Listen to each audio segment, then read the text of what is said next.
really quiet. Christy has an ultrasound machine. Wait, what? It was on the ambulance that came into town. So you really think this is going to tell you anything? I don't think anything's here by accident. You really want to beat this place? Sober up. Is someone upstairs? No.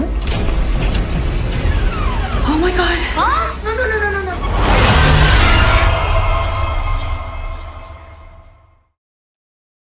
What is up? What's going on, people? Welcome back to another episode where we are breaking down episode 5 of From. Got the usual suspects in the house. Brian, where can they find you, sir? At 1/3 of Spoiler Kings, I'm on Mondays and Thursdays. We're live from like 9:30 to about 12:30, talking about all the nerd stuff we could think of. You know, any shows, any TV shows, any movies, trailers, trailer reactions, do it all. Yes. Make sure you guys sub to the channel. The description, his channel is in the description box. Julie, where can they find you as well? Hey, so my channel is Julie B Deep Dives, and right now I'm putting all my focus on From. So I'm doing weekly live streams Wednesday nights around 10:15 p.m. Eastern and Thursday nights around 10 Eastern, as well as episode breakdowns and theory videos. Absolutely. And I say this, man. I put in the trailer there for the first for the next episode. Did you guys see it before? Or is that your first time? I saw it. Earlier. Yeah. All right. Cool. So you guys are on point. First, let's get your thoughts on what you think the trailer says for next week. You want to go first, Julie? You could go first. I'm going to collect my thoughts for a second. You go first. Okay, so I thought it was really interesting. First of all, I gotta say, I almost cried when Victor and his dad finally got together. Like I felt the tears coming. I was like, oh my God, imagine not being able to see, not even as me as a dad, but me as a son, and not seeing my father and being in that situation, and him never being able to really grow up. And I wonder how time works in Fromville different from the real world, and how's that work? Is it the same? I've always wondered that too. So I mean, that kind of piqued my interest. And then now Victor's had someone to really talk about things with. I thought that was awesome too. And be able to share, and maybe that helps him grow up. Because a lot of times when you grow, it's because you have someone who's able to push you a little bit, someone you trust fully. And I think that's what Victor's going to get with this now. So that is going to be cool. But now they're going to go get this thing from underneath, in the tombs and in the underground. I don't know, at the tunnels. I don't know if that's a good idea. And then seeing that they have an ultrasound machine, it's almost like they're doing it on purpose. Them, whoever they are, they're doing it on purpose. They are so dangling things, and they're trying to distract you from what your real goal should be. And that's another way that they can kind of break Boyd. Just another thing that goes with him. And Boyd's the only one who has his head on straight, saying, hey, guys, let's not just jump to conclusions, even though he's also trying to push them. It's just like, once again, they don't communicate the right way. Even with the town meeting, it was so stupid. Hold on, we're gonna get into that, bro. don't go ahead. So we're gonna get into that because I got some issues with that part too. The trailer though, so I think that they're gonna show in next week's episode that Fatima's not pregnant. But Julie, what are your thoughts?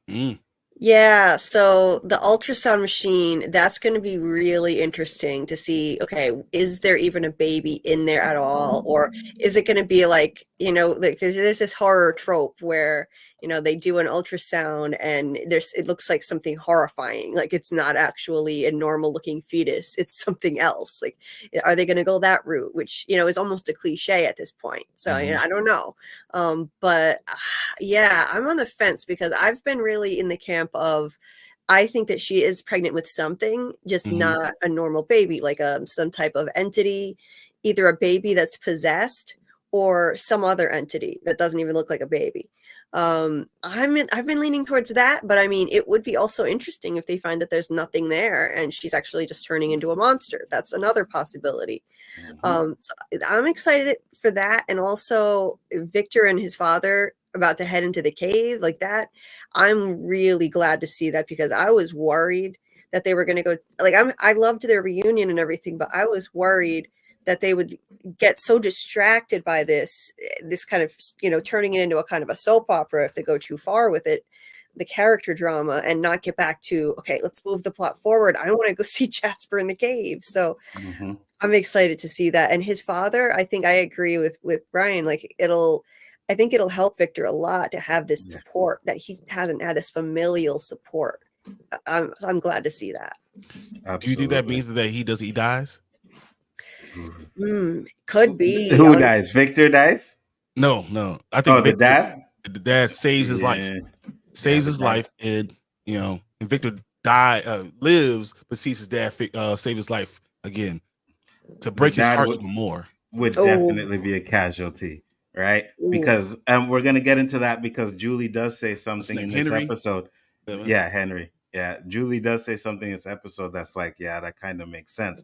But before we get into the episode, Ryan brought this to my attention, and I sent it to Julie, and it was a theory here that we had. Someone sent on Facebook, and he said, I've been obsessing with this series and I think I finally cracked it. Imagine a town where nothing makes sense, where monsters lurk in the shadows, and where time is distorted. Sounds crazy, right? But what if I told you that this town is actually a product of one man's mind? Meet Victor, the town's longest resident. His traumatic childhood, abandonment in a cellar, triggered powerful psychotic powers. His mind created this entire town and is as a coping mechanism with intense and real dreams. The boy in white, that's Victor's childhood self, processing trauma. The monsters, those are Victor's fears born from darkness and abandonment. But here's the twist. The other town people are real individuals pulled into Victor's mind world.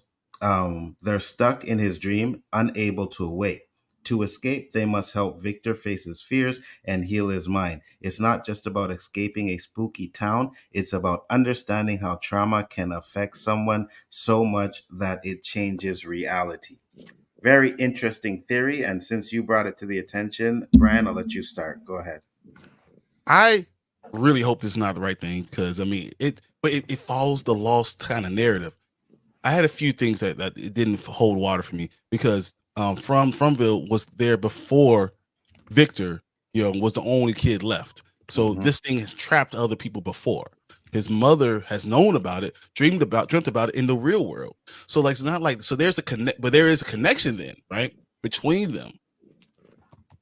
Possibly that, it could be something close to it, but once again, it existed before him, and maybe he's the chosen one. But I also don't believe the boy in white is Victor, his childhood.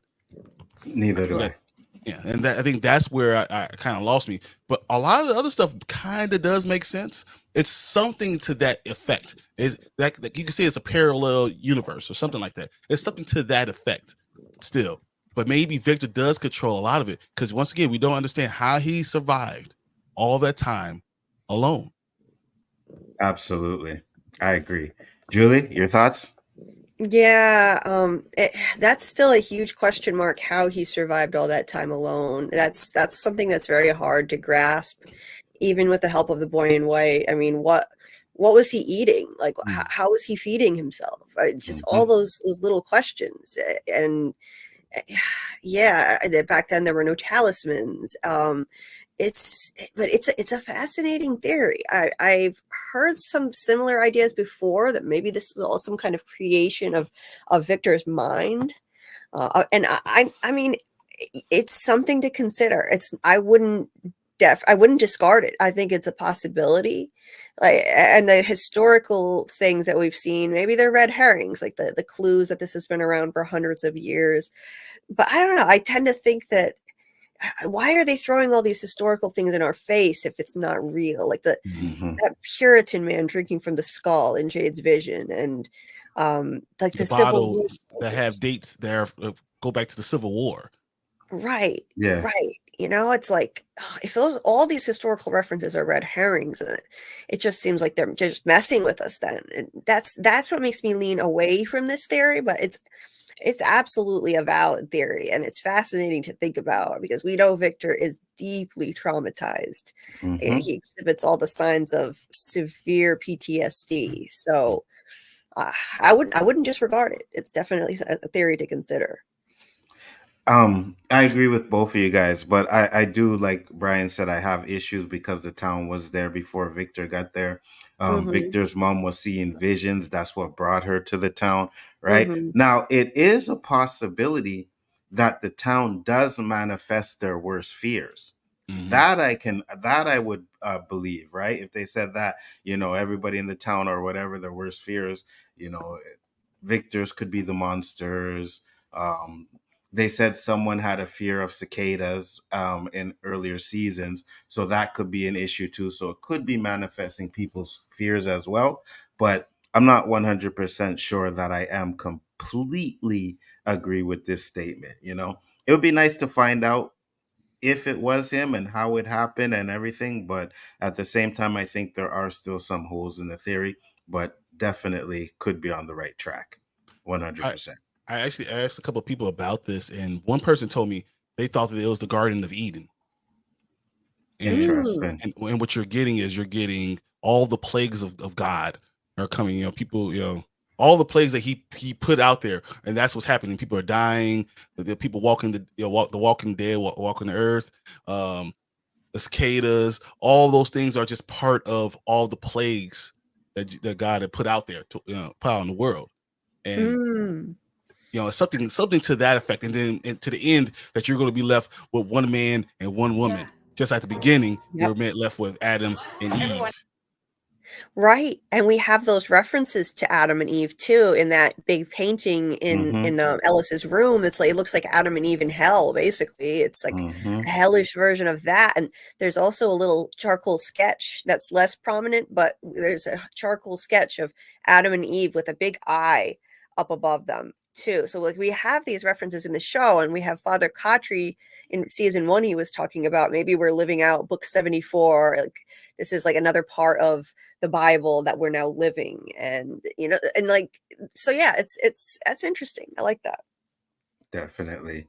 Said Victor's gonna wake up and say that was a bad dream. Can I have some peaches? I hope not. If they ended with Victor waking up and he thought he had a bad dream, yeah, no, that would just kill the whole show for me. If the town does manifest your fears, maybe Victor was special and manifest the boy in white. Could be a possibility. 100%. How you doing? Thank you. Said, yeah, but the religious part only plays if the religion was part of your belief. Yeah, but I can understand where it comes in. Yeah, it's an idea of religion, because I mean, religion goes, Christianity, Judaism. When you start looking at all that stuff, it really they have very similar stories, similar beginnings, similar to all those things. So these are stories that have been passed down from generation to generation. That's how they can say it. These are stories.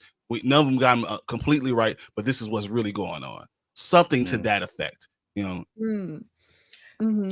I would never watch a show created by these guys again if they did that. I'm right there with you. I probably wouldn't break my TV, but I would be done. I'd be like, you have me invested in this show for so long to have it wake up to be a dream? Oh, hell no.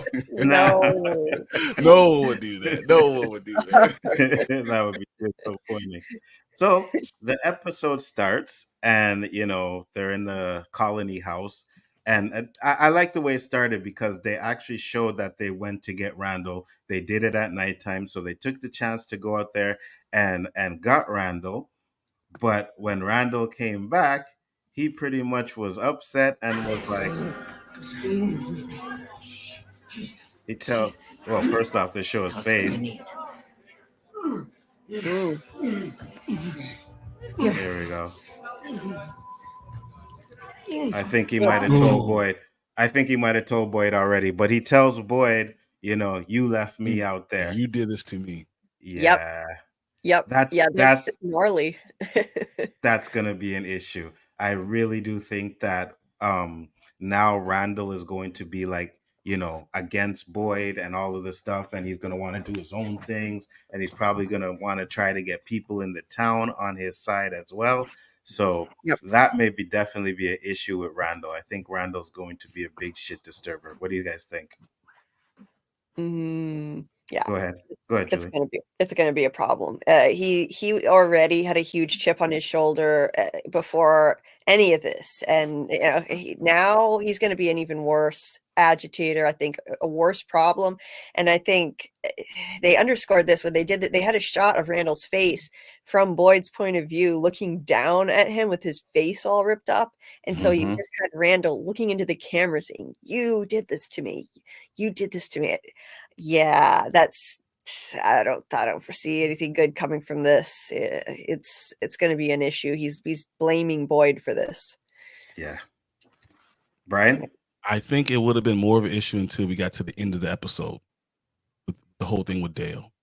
Now people see, I tried to warn you. Yeah. You told me I was stupid. I don't know what I'm talking about. You don't want to follow my leadership. And he didn't follow my leadership. And look what happened to him. So that, I think it's going to be a separate thing. Now, Randall's going to be a problem, but not to the effect that people are going to follow him. Because now people are going to be still trying to follow Boyd because he's the only one keeping them safe. Absolutely. I agree. And I love what they did there, right? And we'll get to the end of that part, but I'll just say I love what they did there because it seemed like there was going to be tension.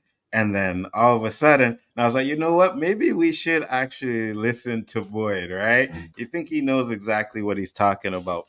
But I was going to ask a question about Randall, but I completely forgot. So we'll move on to where Kenny is bringing, oh my gosh, what's her name again? Christy. Christy, that's it. Thank you, Christy. And you can see Boyd where he's sitting outside. You can tell right now that he's feeling it. You know what I mean? He's in his, I know those kind of, you just there by yourself and you're like, damn, man, I left this guy out there. I had no choice.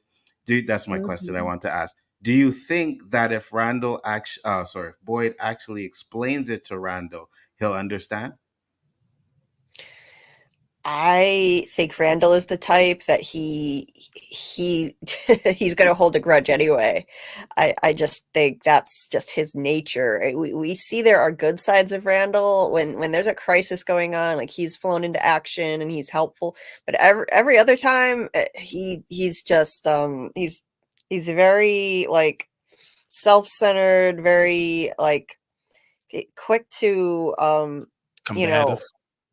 Combative, quick to hold a grudge against people, and I don't think he's going to understand at all. I do think that the rest of the people will get in line behind Boyd more now. I think he's proven that he knows what he's talking about.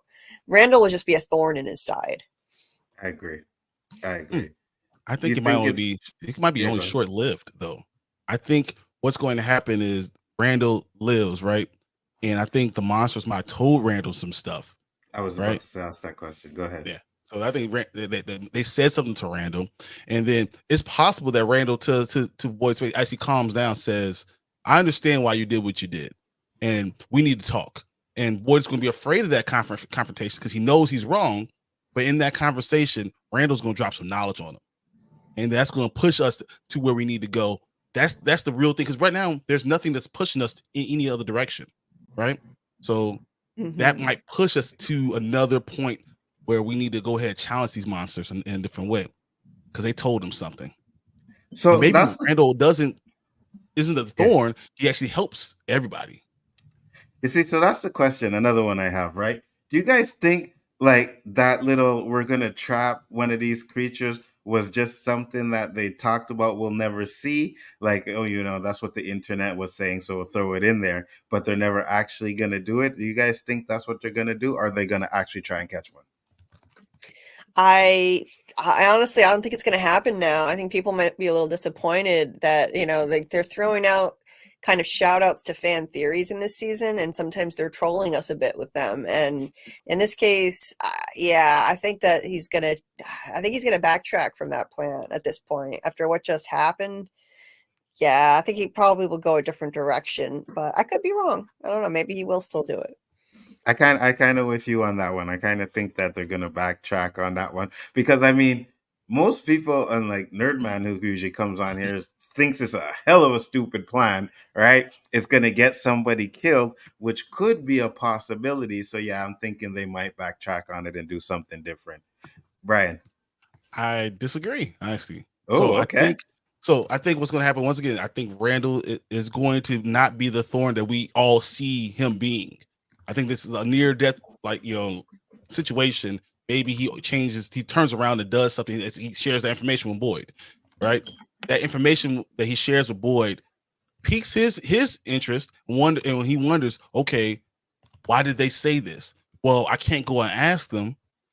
Well, and my son just told me I'm sitting here doing nothing in the same episode, and he's going to say, well, guess what? We're going to do something, but this time I'm going to tell the entire town.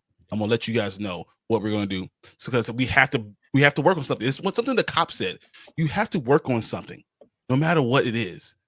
We have to do it as a group, and Boyd's going to remember that and say, okay, this is what we're going to work on as a group. The first smart thing they've done in 3 seasons. And I have a problem with that theory because we'll get to the group chat because again, I love the show, but I have issues with that scene. I really do. But I want to get to this comment. So we need to figure out why the monster spared Randall. It definitely wasn't because they wanted the town to turn on Boyd.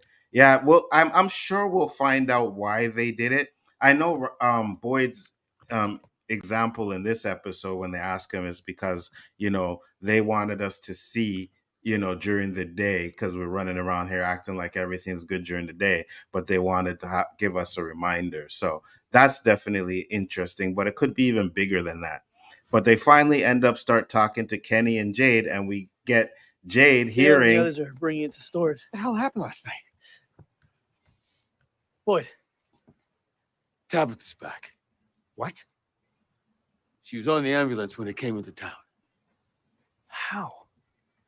And then Jade takes off, right? He's just gone. He's like, you know what? I need to find out what the hell's going on. I need to speak to Tabitha. And he runs straight to Tabitha. It was very interesting to have the smartest person in town. Huh? Yeah, 100%. And 100%. I think what we saw in that little preview saying you need to sober up. Because if you sober up, you'll start to understand what's going on here.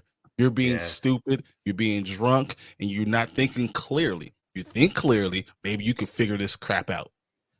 I agree, 100%. Can I ask you a question real quick, though, about Randall? Mm-hmm. What if they told Randall, if you are a double agent and you open the door, we'll let you go. We'll let you go. Yeah, I thought about that.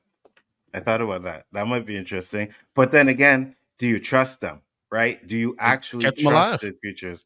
Yeah. They could have killed them, and they didn't. I don't know if I would trust them. Julie, would you?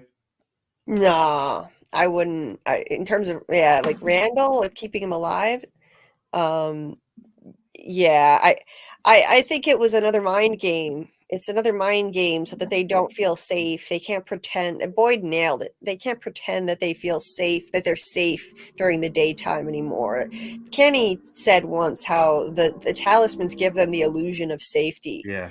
And they're just a Band-Aid. They're not a full solution. And he was right. Now they have to look at Randall. That's going to leave some massive scarring on his face. That's going to be a constant reminder. We're not safe here at all. So I think it's more of a mind game than anything else. And Randall will probably get over it. But yeah, he'll be a thorn in Boyd's side in the meantime. And those are my thoughts on that. I agree. And then we had Donna and Henry talking. There was a good conversation. I like to see them too.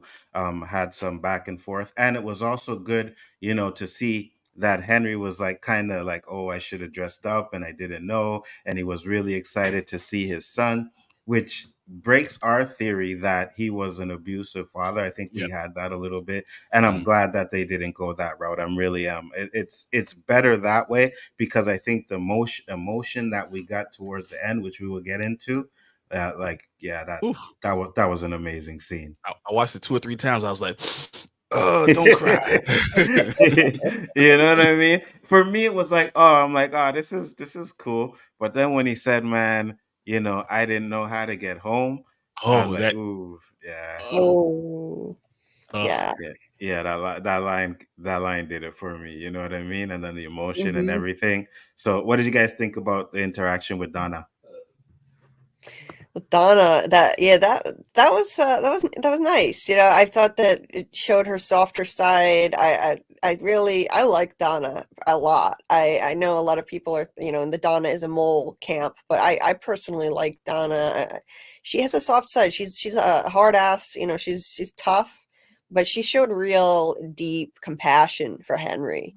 Yeah, she didn't have to say much. It was just all over her face, and she was very kind. So showing Henry his son's room, and you know, like, this is brutal. Like his coming here and him having to confront this is the life that his son had to live all alone here without his family. I thought this was nice. Absolutely. You too, Brian? Yeah, no, I think they're setting us up now. Me too. Donna, you've fallen in love with her again, right? Now you're understanding her firmness, her strength that held the house together, and now you're seeing her tenderness as you feel like a mother, right? Like that's what you see when you're seeing her. And you know what they're gonna do? They're gonna rip our hearts out. Yes. Like we're falling in love with Donna, and then they're gonna like snatch her away. A key member of the cast being killed, and who would not feel that in the heart hole if Donna's gone? Facts. I 100% agree with you. And I'm gonna do a video coming up where, you know, I take the 12 characters, like the ones beloved characters, and I'm gonna rate them who I think is going to die before this season ends. Wanted to do it before this episode, but we all knew who was gonna be. Like, we all called it last week. We said, yeah, the one person that's gonna pass away in this episode is gonna be Dale. How he did it, we didn't know, but yeah, we thought it was gonna be Dale.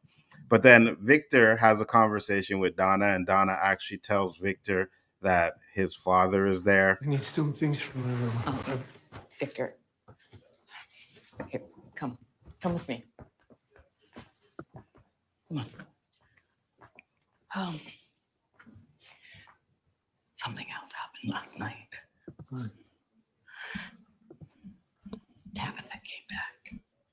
Really? And she had someone with her. And then she tells him it's your father, and Victor runs out of there. And Victor runs out, I can understand, because it's hard to believe that your father's there through all of this, and he wasn't ready to meet his father. So that was a good scene. You know, I thought all of the scenes that we had where, you know, they had a lot of conversations with 2 and 2, like here where we have Sarah and Victor having the conversation, and then we have the family having the conversation. So there was a lot of good character moments in this, and really, they didn't talk a lot, but again, the conversations, I think that some of them they did have, so that was good. But then Jade busts in the house because he wants to know how she got back. Boyd said you went through a tree? They're called faraway trees. There's a bunch of them in the forest, but this one has bottles on it. The lighthouse. Was it the same lighthouse? Now, we knew about the faraway trees from season 1. And this is where the issue comes in with nobody freaking talking to anybody in this town. What are we doing? Like, nobody knew about the bottle tree. It's like they kept it a huge secret until she came back. That's a problem. Go ahead, guys.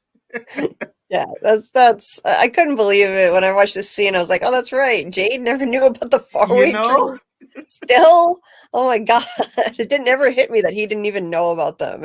He fell through a tree though. That's what I thought it was weird, because he fell through it and ended up in that cellar.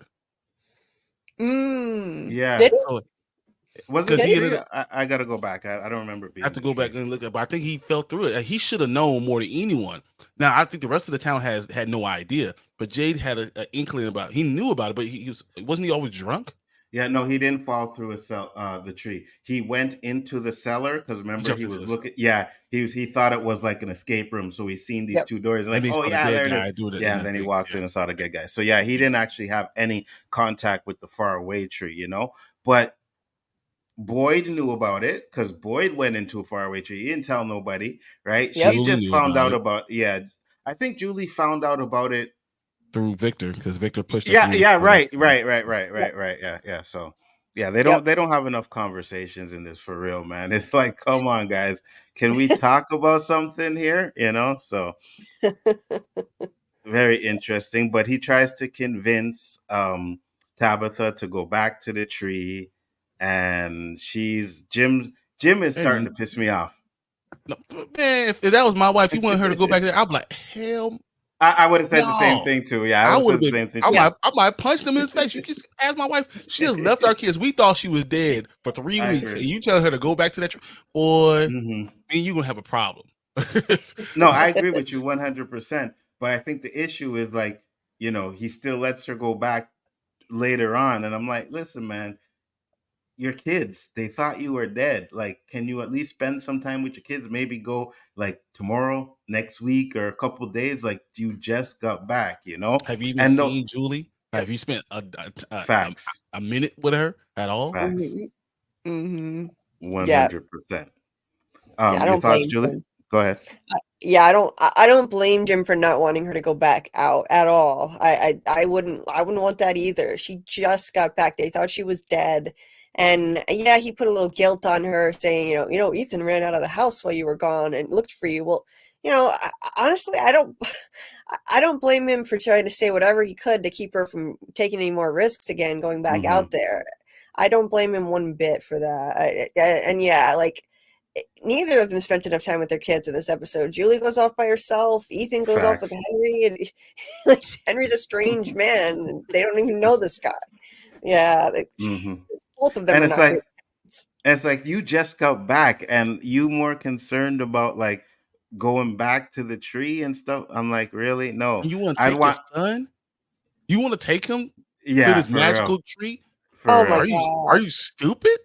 Yeah, for real. And especially we already know Ethan be running off way too much. You know what I mean? Like, nah, to be honest with you, tree. I'm not even. You will never know where that tree is. You will never know where that tree is. Oh, so I'm right there with you guys. Hell no. Yeah. Never. But I mean, he does know where one is because Victor did show him one. But I don't think that's the one that takes them to the lighthouse, though, because we know there's more than one tree there, right? Well, here's the question: what takes them to the lighthouse now? Because it was always the one with the bottles near it. That was always that tree that always went to the lighthouse. That tree didn't take them to the lighthouse anymore. I think you have to be one of the chosen one, what they're talking about. So Victor's mom was a chosen one. Tabitha's a chosen one. Jade might even be a chosen one. He might even get to be there. You know what I mean? So I think that's the reason why that Dale didn't make it to the. Listen, man, I'm just gonna say this real quick. I was like, damn, when I seen it, because we were theorizing, what are they looking at? What are we seeing? Like, we all knew it was something in that damn pool. But when they got to it, which we will get to, don't worry, I was like, damn. And I was like, I love this show. No word of a lie. After that, I was like, I freaking love this show, man. This show is lit, Because I was expecting something normal. I'll say what I expect when we get to that. It wasn't something normal. But when I saw that, I was like, damn. So we have Boyd and Kenny having conversation over here. Some of the food back at the settlement. But yeah, we'll probably need to send another team out before the next snowfall. Yeah, we'll figure it out. Boyd, there is something out there. Something different. So again, this is one of the things that I like because they did tell some things, right? He told Boyd that there's something out there that's different than what we're experiencing here. So that was a good thing. I enjoyed this conversation with these two. I'm like, okay, at least they're getting some kind of information now. May not be all of it, but there are little details going on there. Your thoughts? Yeah. Go ahead, Brian. Julie, go ahead. Yeah, so I I found this, a bit frustrating, but I expected it with all the stuff that they're dealing with right now. Like they're always, it seems like whenever there's a big discovery or something new that's really, earth-shattering, they're too distracted by other things to actually address it. But same thing happened in season 2 when Jim tried to tell Boyd about the voice on the radio. Boyd's just like, I gotta go. He had to go deal with, like, it's always character drama that gets in the way and distracts them. He had to go deal with this whole thing with Kenny, finding out Sarah left the door open. He had to go talk to Tian Shen. And now, instead of focusing on what could be a new threat, some new discovery out there, he has too much drama to focus on. Like, oh, Tabitha got out. The natives are restless. Everyone's ready to turn into an angry mob in the diner. And yeah, it's frustrating. So we know that they're going to circle back to this eventually, though. They have to. I agree. Someone's gonna have an aha moment because I mean, this is probably the second most important thing I saw in this entire episode. Hey, there is something else out there. Hey, how did Boyd get to the lighthouse? Someone dragged him out there. There's something out there, and someone dragged Boyd out there. There's something there that might be willing to help you. But you need to figure out what that is. And I agree with that because Boyd did get to the lighthouse and he didn't go through a tree, right? They woke up and boom, it was there. So something dragged them out there to the lighthouse. So that's a very interesting thought too, which means there's a way to get to the lighthouse without going through a faraway tree. Yes. So that's interesting. I do believe that is going to play into as well. But then we get the explanation as to why he thinks they left Randall alive. What they did to Randall. Why'd they leave him alive? Why not just kill him?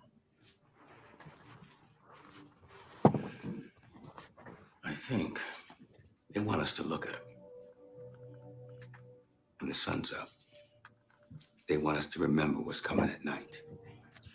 And I think a lot of this episode, they get a lot of talk about hope and how this place is feeding off the hope, not to mention giving them hope just so that they can take it away. That is going to be something that is going to happen constantly, maybe not through this season. I know there's going to be some things in this season, but through the rest of the seasons going forward, you're going to think these people are, they got some sort of hope, and then boom, they're going to take it away. It's going to start with Victor's father. You guys thought? Henry, exactly. That's exactly what I was going to say because that's what's going to start with. Yeah. Julie? Yeah. This I noticed that too. This theme of hope, hope actually being a negative thing. Like Henry was talking about it too. Like he'd have for years, he would expect. He'd have this sliver of hope that he'd see his family coming around the corner, and eventually it just became easier to just give up on that hope because it was too painful. It makes him, there's too much disappointment when that hope doesn't come to fruition, and so it causes him to suffer. And yeah, it's the same kind of thing we keep seeing come up in the show again and again. It's like something is feeding off of their hope that they can somehow make it when they really can't, they dangle hope in front of them, like Tabitha's escape, just to take it away. Like, oh no, sorry, like she's back again. She's back after 5 days, and so it's definitely a recurring theme. 100%. And I noticed that like the conversations, like right now we have they're having the conversation and she's feeling guilty for what happened, that she couldn't save Nikki, so there's a lot of people feeling guilty right now. Boyd's feeling guilty, she's feeling guilty, right? Yep. So there's that too. And like you said, there's the hope with Victor's father, and there's that. So that may definitely be something that's an issue as well. Boyd does try to go to the hospital to see Randall. He wants to help, but they're telling him, nah, it's not a good idea to go see Randall. We get Donna and Victor. They're showing the room. I like the fact that he sits on the bed right away. You know what I mean? He goes in there and he's like, oh, this is where my son sleeps. And he goes, sits on the bed right now. Aww. And then he picks up the toys. And then he talks about this picture here. And this picture, I was watching a video and they said it has, the numbers 7-4 in it, which is something that's supposed to be really huge in this show. If I can ever get to part of the picture. Oh, the 4s and the 7s again. Yeah, the Interesting. 4s and the 7s are actually on this picture. Hold on, let me see if I can get to it. Cool. Yeah, those things keep popping up everywhere. You got the 7 Cooey kids, 7 people in the prayer circle with Tilly. Yeah, 7 Tilly has 4 kids and 7 grandkids. Yeah. Yes. A lot of 4s and 7s. They say it's somewhere up in the corner. I don't see it. It may be around the corner there where the numbers are. But yeah, they said there was supposed to be 4 and 7 in there. And that Oh, picture, who do you think that is? Who was he drawing? That one, it seems like they want to really prominently display that. I've seen that a lot, like in a lot of shots. That one in particular, and it's big. Like they want us to notice this. Yeah. I mean, what is that? Is that some kind of like an abstract representation of the boy in white, or is it? I don't know. Because I mean, it is white. It's all white. I'm not sure. And that's what I was saying. And someone said it looks like Henry. And that's what I was thinking when I first seen it, like in the trailer. I was like, but then he says he never drew his father. Drawn his father. Yeah. Right. So that's not his father.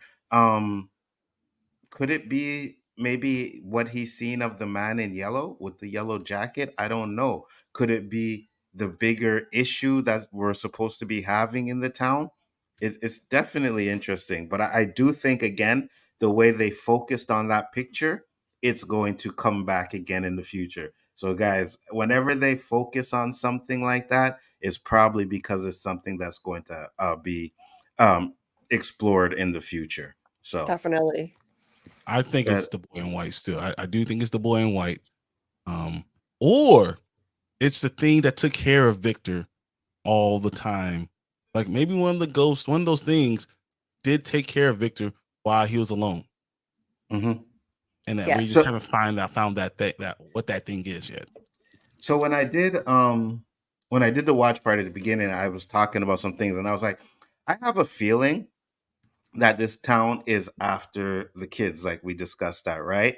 I believe what happened was Victor was kept alive by the boy in white until he got old enough to where the town couldn't use him anymore. So the town started bringing more people in there, and it finally got the kid that it needs in Ethan. So I do think Ethan is going to be very important in this show.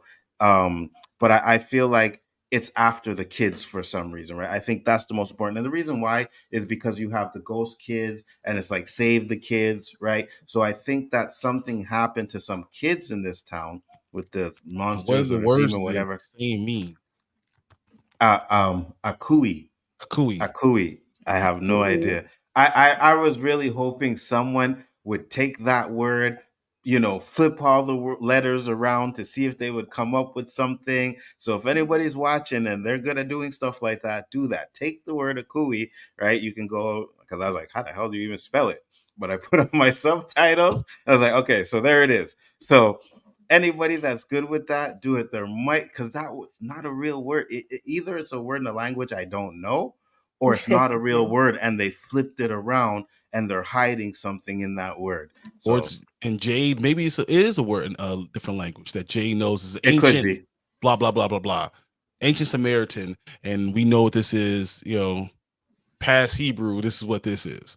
It means, save me, ghost, anything, the tower. I heard something. Yeah, go ahead. I heard something. I don't remember where somebody found, I forget what it was. I don't remember what language it was, but I do remember hearing somebody say it could potentially translate to angry tree. And if that's the case, that would actually fit with the show because it seems like the trees are practically alive and the forest is angry at them for like Boyd and Sarah go out so far into the woods. Like, the boy in white said this place is angry now to Sarah in her head. I wish I could remember where I heard that and what language it's supposed to be because that would actually fit. Maybe. I don't know. It would fit with the show because, like you said, and I remember that specifically, right? They were doing stuff that I guessing the town or whatever, maybe someone never did before, but it really started to piss them off. That's where the cicadas came in, right? the cicadas came in after that, and then the music box and all of that stuff. So I agree with you. It could have something to do with that. But hey, man, you guys, I know a lot of you guys are out here breaking down this show. Someone break that down.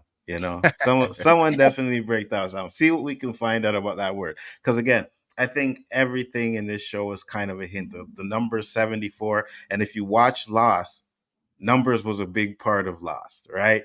They used to have to press the button to get that number to stop all the time. And then those numbers were on the caves. Those numbers were on the dialer, right? So those numbers are important in this. Are they dates in the bottle? It's hard to say because they said 20, I think it was 2650 something was one of the numbers. Which but could I'm like, be it could be the future. February 6th, 1956, 59 or whatever. Yeah. It could be. Yeah, I didn't think about that. Instead of putting just an 02, it's just 2. Yeah, that could be interesting too. Maybe they wrote it in different ways. There could be definitely a date. I agree with you on that one. Or it could be, something happened where because I think there is some kind of sort of time travel in this show, right? So maybe it's in their mind, or maybe they're actually getting transported to certain spots in time. I don't know. But at the end of the day, I really do think that those numbers could be either, like you said, dates. So that could be interesting. I want to say thank you, everybody that popping in. I appreciate it. Thank you guys for coming in. Make sure you check out my panelist channel. A lot of you are coming from Julie's channel already, but Brian has a great channel over there too. So make sure you guys check that out. But now we get into the meat and potatoes of this shit. We get the town meeting. All right. So let me give you guys, let me hear you guys' thoughts on the town meeting. Cause I was like, bro, go ahead, Brian. I thought it was no one's listening. Everyone is reacting like they're still in the real world. Like all the things they're doing makes sense. I would do better if I was there. No one's thinking about what they really would do. Who would actually listen? Who would keep them from this going to the loony bin? You've been gone for 4 years, 3 years, 2 years. People think you're dead, and you think they're just gonna listen to you when you say we're all trapped in this imaginary town. It's ludicrous. It's so stupid. The things they're saying, Fatima, I have no idea what the hell she was thinking. They're just all over the place. They're not being thoughtful. And it's like they don't realize they're in this magical town and they've been trapped here for all this time. And people are not going to believe you. And that magic stuff happens all the time. And why are you questioning?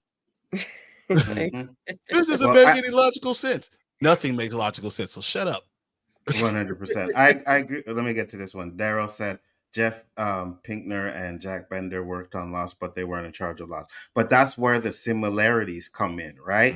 Because they worked on Lost, right? So I'm pretty sure they knew the ins and outs, and I think that's why because if you look at this show, there's a lot of similarities to Lost, and it is because they worked on Lost, right? So I definitely agree with that. Julie, your thoughts on the meeting? Oh God, yeah. I watched the episode trailer before this, and like a lot of us did, and so I didn't understand why a lot of the fans who watched the trailer were expecting something productive out of this, because you could see just from the trailer alone, this is not going to be productive. You could see people yelling, including Fatima, who has completely changed from the way she was in season 1. And I think it's because of whatever is happening to her. It's changed her persona, whether it's an entity in her or if she's turning into a monster, she's not herself. So I didn't expect anything productive, and I wasn't surprised that like these people, they seemed like they were on the verge of forming an angry mob with pitchforks. Like they were all kind of feeding off of each other's mob mentality energy, including Bacta, who kind of realized she made a mistake in the same episode and backed off. But like, yeah, it was so frustrating, because how could they possibly think Tabitha could have convinced people that easily that she came from a magical town full of monsters where you can't escape? Nobody was thinking people that are there telling you guys.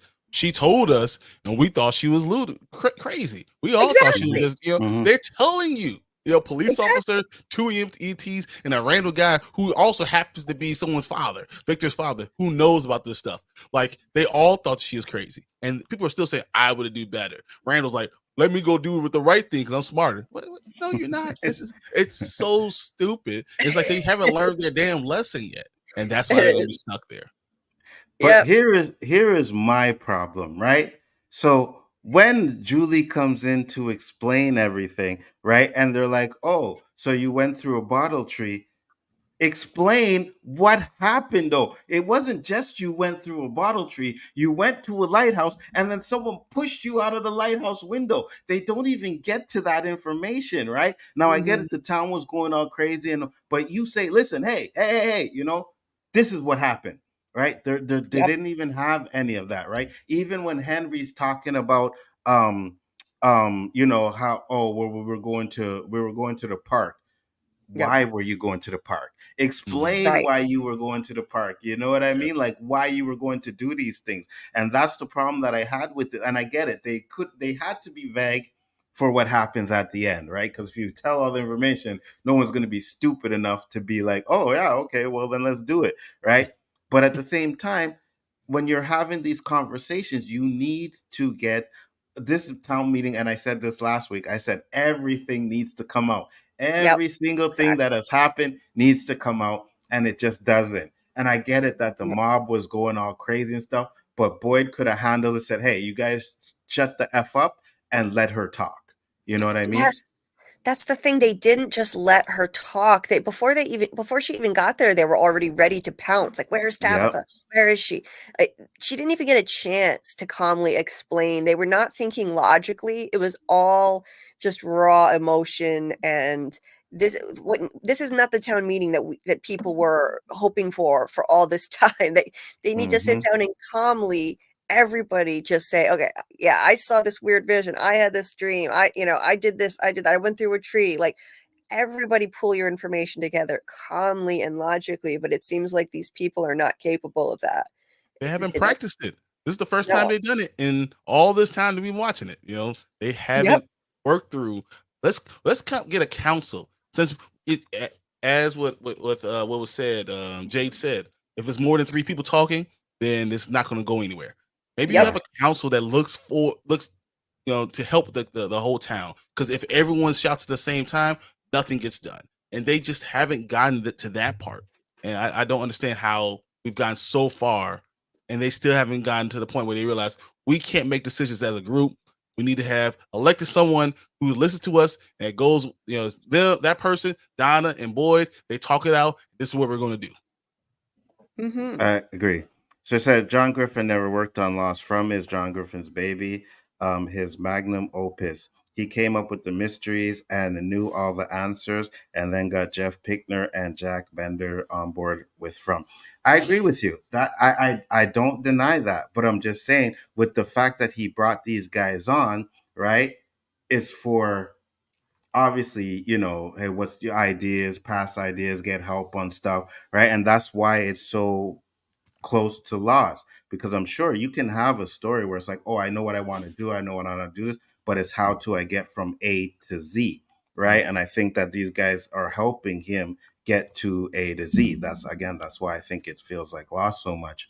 I'm thinking the tree fromville did Boyd a favor with Dale. They seen everyone turning on him and helped him out a bit. We're gonna get into that.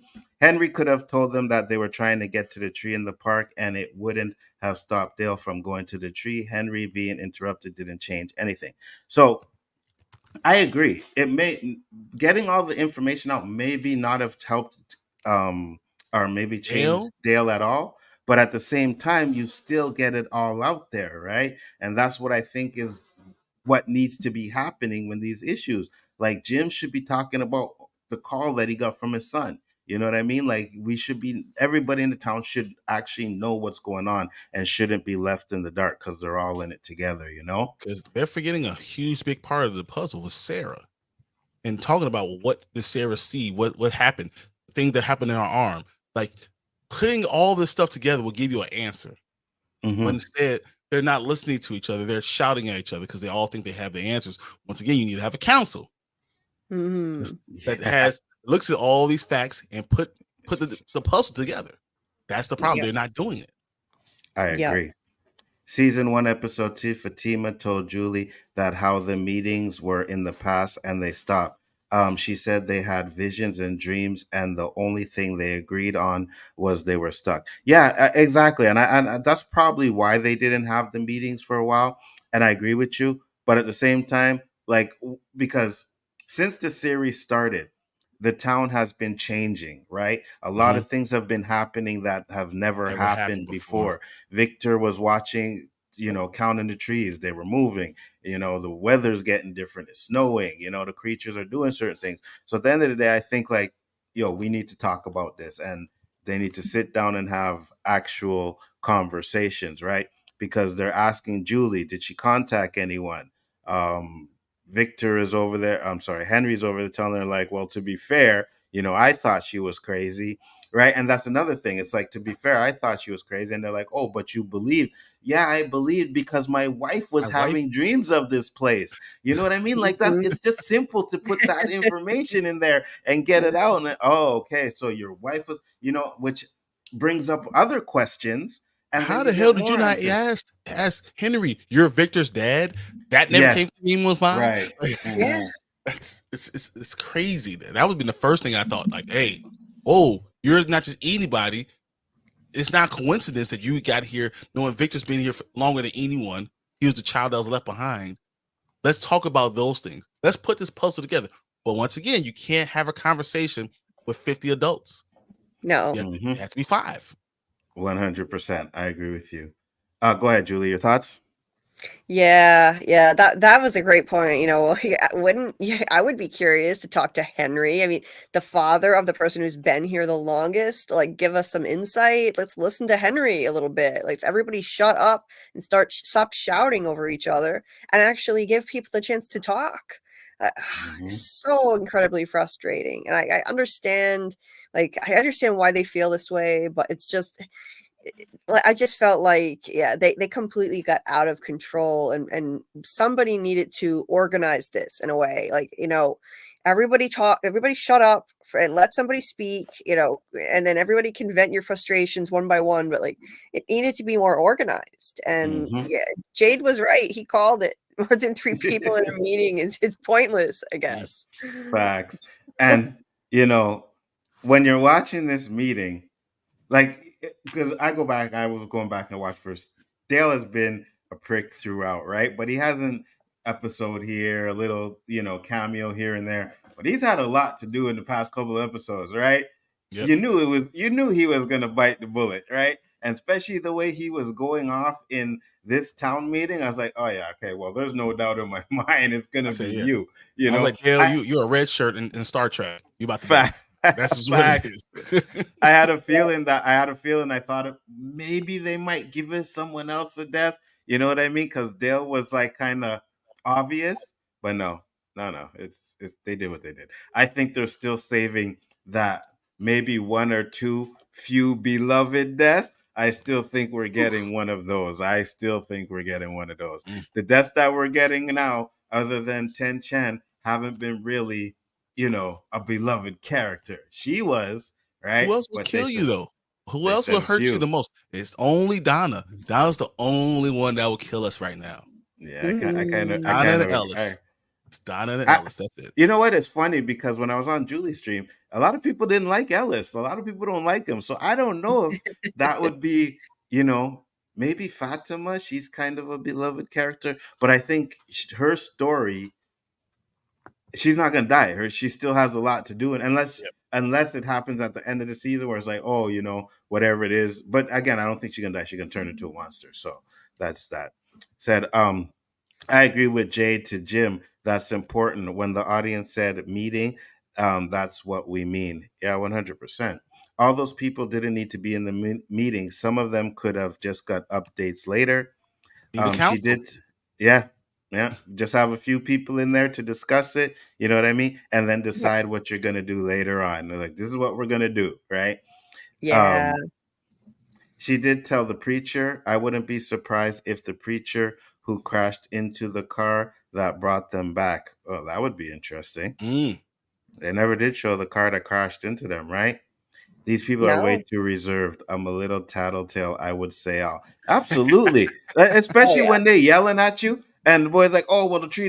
I was like, yeah, motherfucker, I went to the tree, but I went to a lighthouse, and some little white kid loves a ghost pushed me out of a window. Like, do you want to take that chance? You know what I mean? Like, You see all these scratches on my face?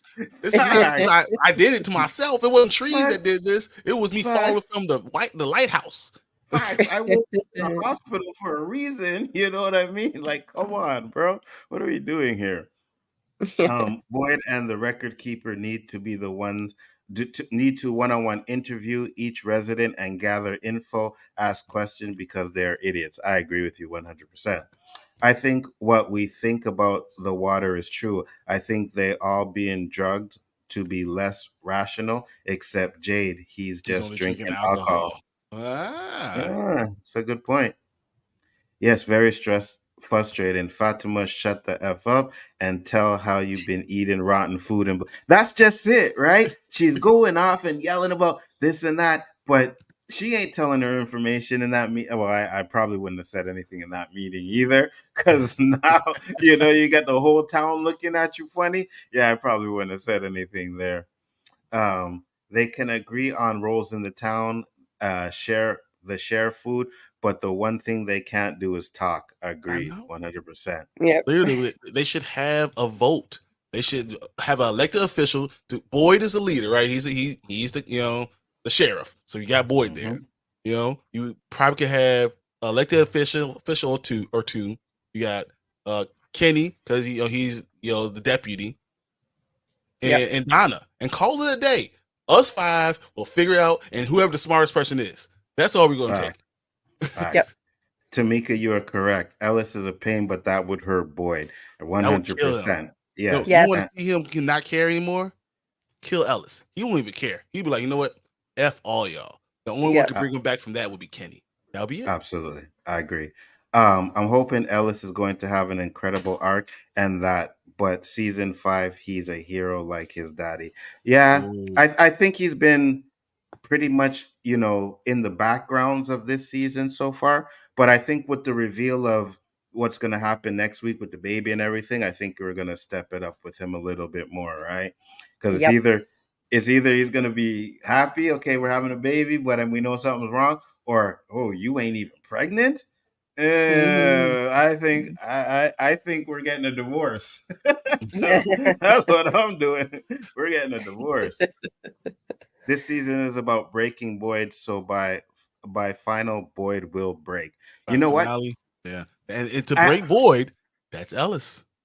I agree with you, but I have a feeling that they're gonna try to break Boyd, but I think it's gonna, whatever happens, it's gonna hurt him, but I think it's gonna make him stronger. I think it's gonna make him want to get out of there, and not just get out of there, but kill every single creature in that town, which I would be down for if that's what he wants to do. Eventually, they're going to come up with the idea again of freaking UV light and having that work like a sunlight is your ultraviolet lights. Try that. How about figure that out? Come on, Jade. You're smarter. You're an engineer. This is what we do. Come on. Fatima tells people what she's doing. She is dead. I agree with you 100%. Fatima, the princess of Sin City House, was out of line. How dare she scream at Boyd? Yeah. And you know what? When I went back and watched season 2 and season 1, like I wasn't really watching. I just had it on. I was paying attention, doing other things, but I still haven't came up with any clue of when this thing started with her. Right. So I think hopefully right when those monsters, remember they trapped her and Ellis, and they trapped her in the house, and she was broken. They broke her during that time. Yeah, and that's why I think that she is pregnant, but she's having these nightmares, these dreams, because something else is going to happen from that child. I think she is going to give birth, and that child is what they're going to try to do to break Boyd, because Ellis will live. Yeah, I agree. They essentially have that with Donna being the assistant mayor. Yeah, but I think Donna, and now it's more, but I think at first she was more just concerned about Colony House. You know what I mean? But I do believe that now she's more into what's going on, and and her and Boyd are, because that first season, her and Boyd didn't like each other. You know what I mean? Till towards the end. So I like the fact that they're getting closer, and that even when Boyd's not telling her, he's like, you didn't tell me. Yeah. So I like that. I hate to be in the dark, but that sin behavior at Colony House made me sound. If the father of the baby is a monster Fatima might have dated, that all that free loving going on. Hey, you never know, man. You never know, right? Maybe she thought one night it was Ellis giving it to her, and it was the creature and the ghost. Who knows? You know what I mean? Like, oh yeah, you're having my baby. She's like, oh yeah, Ellis. Ellis is like sleep. Like, man, what are you talking about? wake up in the morning, be like, oh my God, Ellis, that was the best night we ever had. I was like, what? What are you talking about? Right? I was knocked out. I was drunk. I don't know what you're talking about. It's possible. It could happen. What if it could have been undercover among them? And something like that happened in American Horror Story too. Like someone was impregnated and they thought it was her husband, and it was like something else. It could happen. Yes, and it's funny because in those first 2 seasons, Ellis was drinking like crazy. He was always drunk. So yeah, you have that one there. I give you that one. I first thought she might not be pregnant. Now I'm thinking twins who are sucking life out of Fatima. Very interesting. I'm glad we're going to get answers to that next week. So because I know that's a big thing that everybody's been talking about. So I'm glad we're going to get answers from that next week. Boyd gonna go Samuel L. Jackson. I'm tired of these effing monsters in my effing tongue. Well, we got some glimpses of that. We're gonna get to that in a little bit, 100%. So we got the meeting, but I did want to go back to this little conversation that Julie and Elgin are having. Yeah. So that's a little bit earlier. So right here. I think it's just here now with everyone else trying to figure out what it means that my mom got out. What do you think it means? Honestly, I don't think it means anything. I think this whole place exists. I think it's just here to make us suffer. Maybe that's why I let her out. What do you mean? This would make us suffer is to give us hope. And you know what? If you really check on what happened, that's exactly what happened. She got out. You know what I mean? She thought maybe she was, because she never planned to go back there so soon. She wanted to find out information in the real world. Like, we knew she was going to go back, right? But she wanted to find out information in the real world. And before she could even find out any information, the town called her back.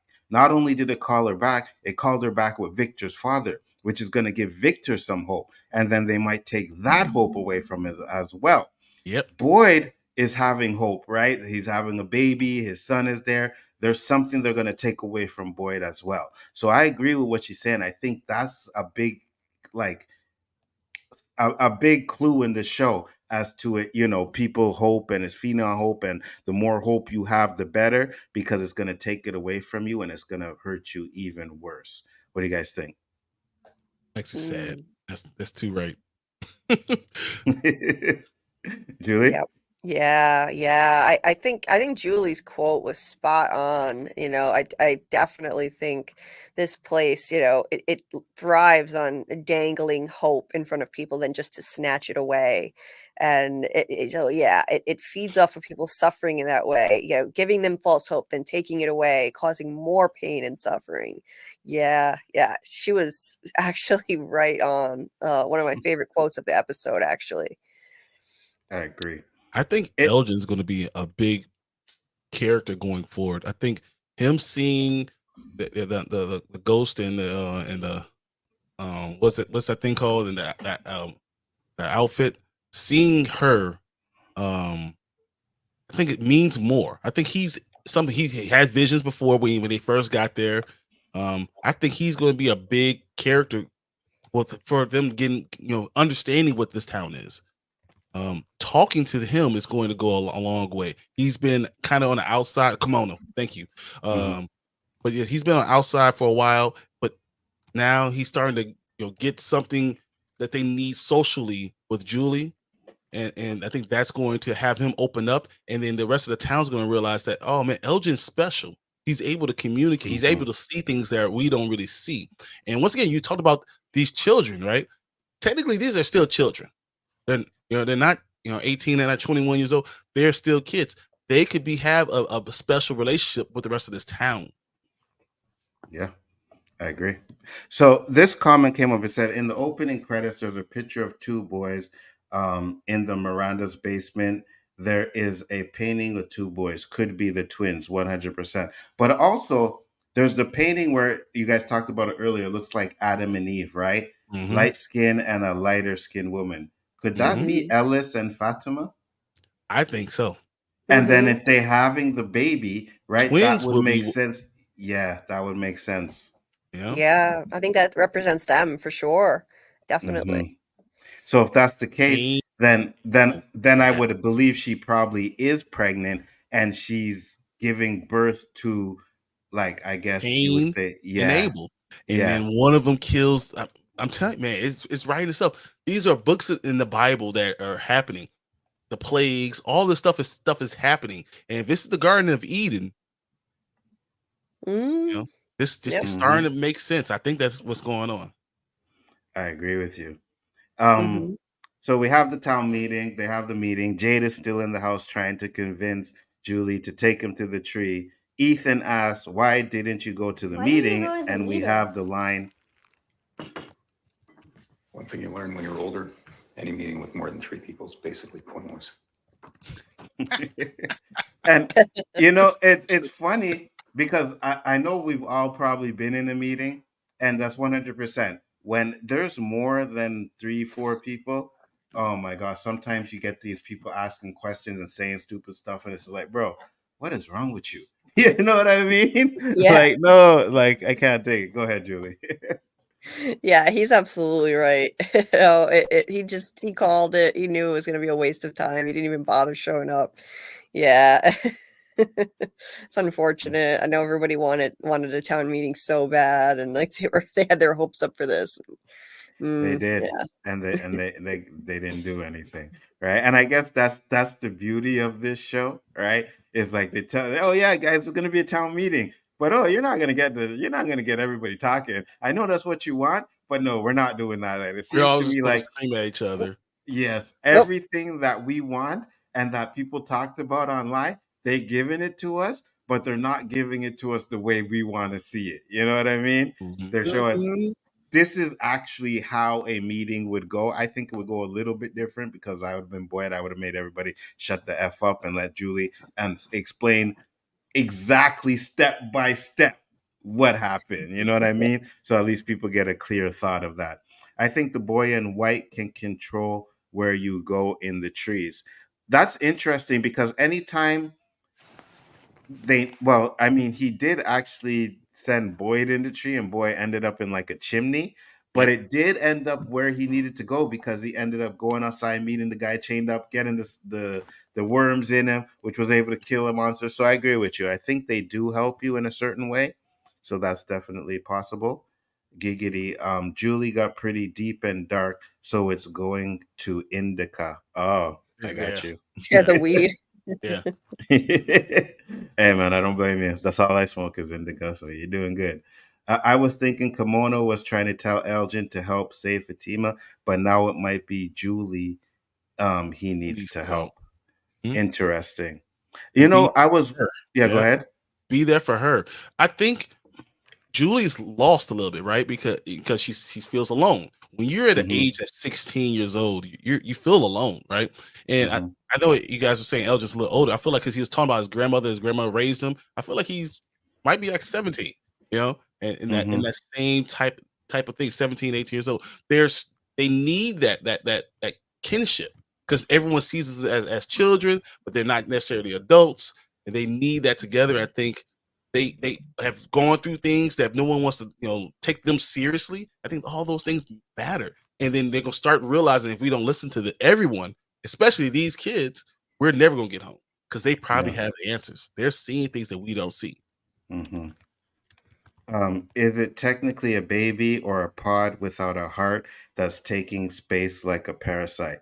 Well, hopefully we're gonna get some answers next. But with this show, it might end with them checking to see it, and then like, you know what I Yeah. mean? And we don't Yeah. get any information of what it is.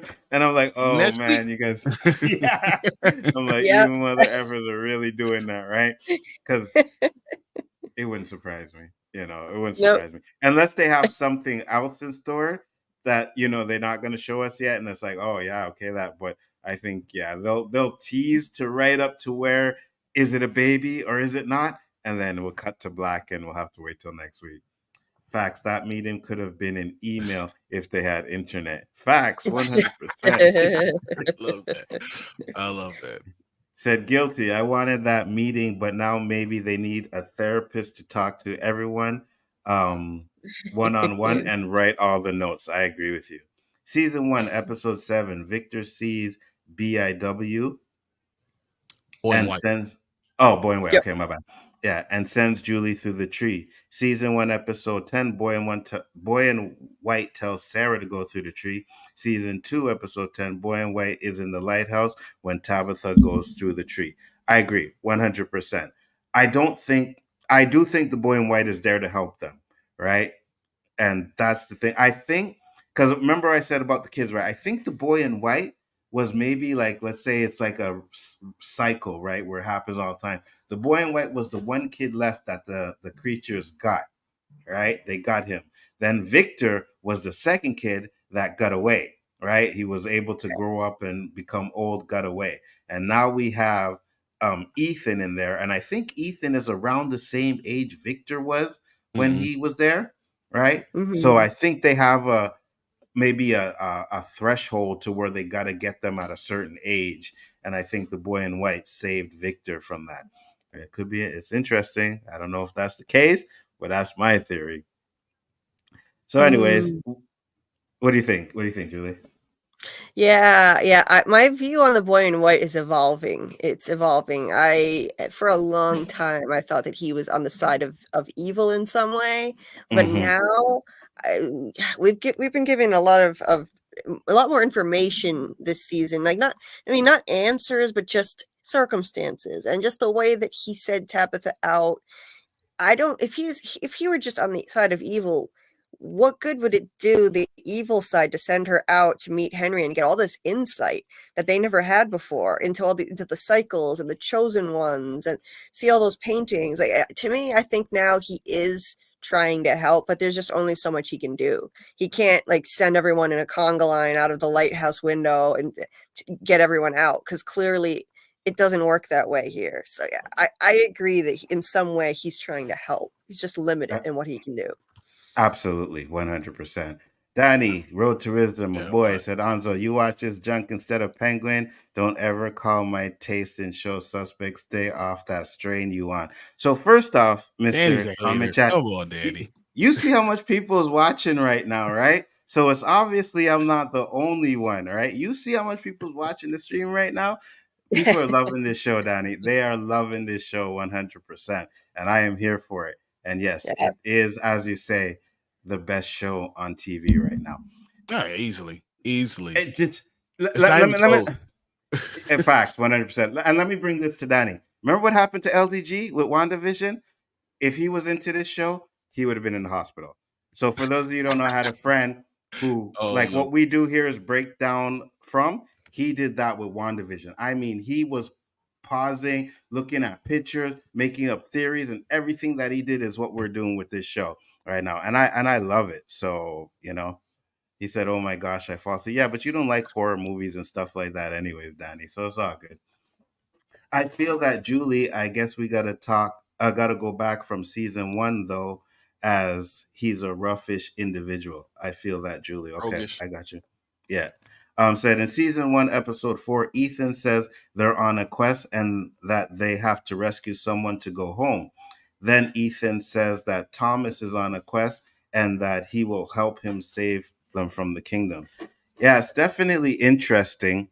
Again, like I said, I believe, and I say this all the time. I think that all the theories that we're coming up is probably going to be something that we haven't even thought of yet. And I really hope that's the case, because it makes it so much more fun that we were all theorizing about all of this stuff. And then boom, wow, we were completely wrong. As long as it's good, you know what I mean? If they kind of destroy it, then as long as it's good. What if the fact that you can get out, but no matter if you get out, they always bring you back in. You know, no matter what. So if you get out and everything, the entity is still there, they can bring you back always. So you can't ever all the way get out. We can even find out that Victor's mother got out at one point in time. They were so traumatized, forgot about it, and that she was dreaming about all these paintings. And that's why she painted all this stuff, because she actually was there. That might be something you find out. And she ended up coming back. So if you get out, you probably come back. So maybe the boy in white's trying to not just get you out, he's trying to destroy the town so you can get out for good in the curse. Not just trying to get one or two people out, but in the entire curse for everything. Because it seems to me like that boy in white, even though he's helping, he may be cursed where he's stuck there to help people or whatever. And or he may be stuck there and he's only helping people because he knows that he'll pass on. You know what I mean? So that's definitely interesting. He said, Brian, this show better than Vampire Diaries? Danny, stick around for a bit because I want to show you some of the real acting in this show. But go ahead. So he's answer that question. Asking me if it's better than Interview with a Vampire. And Interview with a Vampire is probably my favorite show that's been on TV in the last 10 years. You know, so it's hard for me to say this is better because Anne Rice made a world that's standing 30 years of time. So I don't know if this is better than that, but I will say that this is more interesting because I don't know what's happening. But Interview with a Vampire, I know what's going to happen. I read the Anne Rice books, so I know what's going to happen. This is something I have no clue for week to week what's going to actually happen. It's just different. He said, is it something like Lovecraft Country? It's a mix. I would say a mix between Lovecraft Country and Lost. You know what I mean? I would definitely give you that. So we have this scene. And again, I say this all the time. Every time I watch this show, Harold is killing it, bro. I really want him to win some sort of Emmy or something for it because this scene. Come on. Hey. What the fuck is wrong with you? What?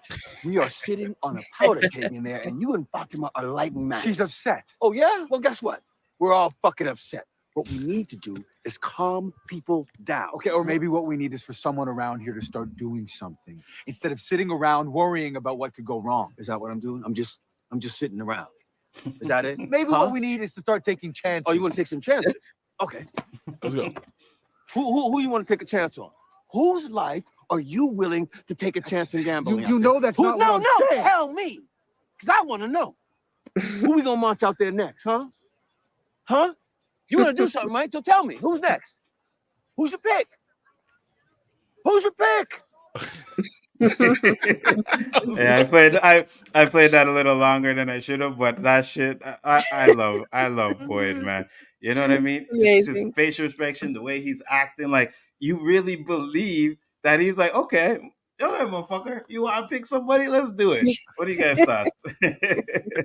I freaking loved it. I loved it. I love Boyd. I love his mannerisms. Like when he gets animated like that, his body language, his facial expression, like, oh my God, he was just killing it. Yeah. And like Ellis he didn't know what to say to that. You know, like, what do you say to that? Like, he shut him right up. Oh, that was great. Facts. That was such a father-son moment because every father's there's a moment where the son feels like I'm a man. I know better than you. I would do better if I was in your shoes. And he shut him up. He said, "Look, you have no freaking idea what the hell you talking about. How about you shut the hell up and let me do what I'm doing? Let grown folks talk." And that was that moment, that let grown folks talk moment. And he could say it to his son. He couldn't say it to the entire town, but he said it to his son. We want to tell everybody else. Facts. Stick around, Danny, because there's two more moments that he shines in, right? And that's why I love this show, because Harold is shining in this show 100%. I love all the actors in it, but he is head and shoulders above everybody else. You know what I mean? Like when it comes to his delivery, like you said, Julie, his facial expressions, his movements and everything, I think he's a little above the rest. Daryl said, Boyd and Ellis scene is my favorite scene of the episode. Who's your pick? Harold crushed that scene 100%. Hello, friends. Hello, Ant. Oh, Thank you for coming in. Said that black guy is fire. 100%. I agree with you. Right? He ends up walking away, and then we get back. Oh, so there's really not much to talk about here. They're just having a conversation. But I promise you, those That Polaroids, yes, matter. Yes. yes, yes, yes. That Polaroid is good because they never show it, right? They never show the picture. There's going to be something in that. I don't know if it's going to be in Julie's picture, maybe both. But I'm thinking maybe Elgin more than Julie. But I do think that there's going to be something in one of those pictures. What do you guys think? The kimono. Yep. Yeah. You're gonna take look at Elgin's picture later. You're gonna see the ghost in it. 100%. Yeah. Yeah, I think so too. You know, the fact that they didn't show us that one, they only showed the first Polaroid. Yeah, there's going to be something in that picture. Most likely the kimono lady. Classic. That would be the classic horror kind of trope. Yeah. Facts. Or she's standing behind him or something like that. That's crazy. Said, I'm from Brazil. I love this series. Has Lost vibes to it. I agree with you 100%. Been saying that. And thank you for popping up from Brazil. Hope you love it. Harold is one of those actors who makes everyone around him act better. I agree with you 100%. Do you guys remember Oz? Yes. That's what I'm saying. Like, this dude's been doing this for 3 decades. Like, in 3 different decades, he's been doing the same thing. Facts. And we have another moment where Acosta, she's like, oh, thank you for, the town meeting saying it wasn't my fault. And she's pretty much trying to say, we need to do this and we need to do that. And we have another Boyd classic moment. He got everyone out to sandbag the marina. Now, the worst of the storm had already passed. You've been here less than a day, and already you got the solution. That's not what I'm saying. You think I stuck up for you in there? You think we're buddies now? The one thing I agreed to is that you didn't belong in that goddamn room. What happened last You killed someone, and you left 2 people to die in that ambulance. I know! One of whom you handcuffed to a fucking wall. I am sorry. Great. Go be sorry then. Try not to kill anybody. You let me worry about how to take care of my goddamn town. Fire. Damn. Fire. Fire. Oh, Now, I love it so much. Someone said, he in a video, it's like, oh, well, you forgive Sarah for what she did, but you're having an issue with this cop because of her accident. And I think he's not mad at the cop. He's just going through everything that's been happening so far, right? And these are the signs that they're, the things that are happening are affecting him, because his anger is not really with her. He also told Sarah, if you move, I'll kill you. Yeah. Everyone forgets this. Like he said, if I have to worry about you, I'm not gonna worry about 2 things. You move, I kill you. Yeah, yeah. I mean, I loved that line. Try not to kill anyone. Like, you let me worry about how to take care of my goddamn town. Oh, classic Boyd. That was great. Like I do think that her suggestion was actually smart, but it was not the right time. It's not the right time. Try tomorrow. Give him a day to process all this. Like everything she did. I agree. And I do think that she's going to be like helpful going in the future, right? I really think that, because I was thinking, after watching the first, Kenny never took the deputy badge back. She could be brought in to be his deputy, right? And I think it starts off with this anger, but I think they're going to have a trust with each other, right? So now if Boyd has to go off and do something, now he knows that the town is in hands because you have an actual police officer there. You know what I mean? So I do trust him yet. So he trust her yet. Yeah. Maybe he's thinking that I need to go do something. Kenny could be this person that they trust, and she could be the one that actually keeps everything together because she actually has police skills. So maybe he's thinking about being replaced and him going off and doing something. I agree. 100%. But even after he said all that stuff, he was like, fuck. Like he was mad that he was like, I shouldn't have gone off on her. I shouldn't have gone that far. And then we finally have Ellis walking in on Fatima I was just checking the supplies, the crops. Hey, hold on. What? What do you want? Okay, What? look, I'm trying to be supportive. Okay. Okay, and I'm trying to be patient, but I need. You can't help. What do you? You can't fucking help. I look, babe. I don't understand. Look, what do you mean I can't help? You can't fucking help. This.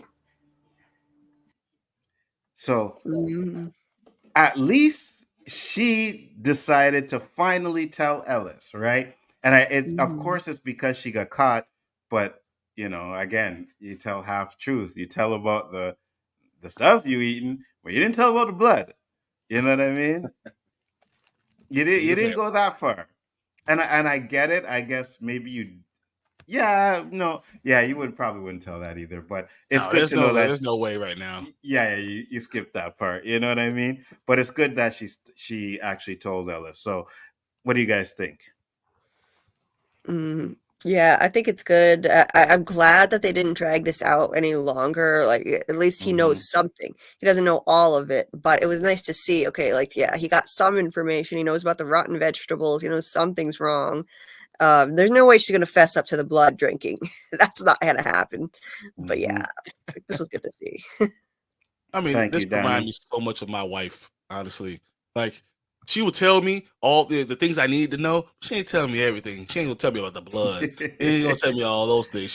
But she gonna tell me the things that she thinks are necessary to say. But that's it. Absolutely. But mostly because I caught her. Yeah, that's it. They don't take accountability until they get caught, right, Julie? I ain't saying all that. Acosta talked about a flood that is foreshadowing the upcoming flood in Fromland. There are drawings of a flood. Ooh, that's interesting. Another Bible reference. Yeah, 100%. And that's why I say everything in this show where you get to, means something. Now this, I never noticed it. This is a huge thing.